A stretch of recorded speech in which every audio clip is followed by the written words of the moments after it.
Many considered Andrew Jackson's election a second revolution.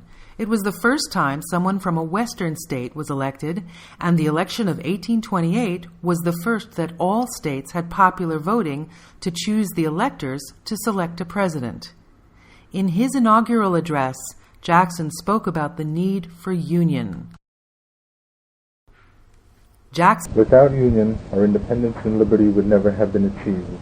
Without union, they never can be maintained.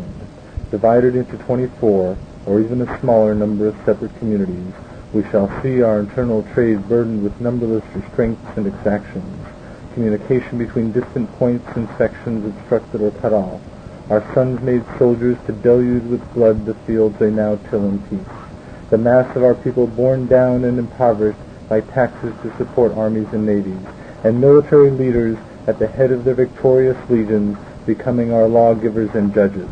The loss of liberty, of all good government, of peace, plenty, and happiness must inevitably follow a dissolution of the Union. Jackson was a strong president and expanded the powers of the office. He used the power of veto extensively, even being the first to use the pocket veto, where he simply did not sign a law within 10 days of the end of the congressional term. Thus, Congress could not even override the veto. Jackson used the power of the office together with his own popularity to stare down South Carolina in the nullification crisis when they refused to allow the implementation of higher tariffs.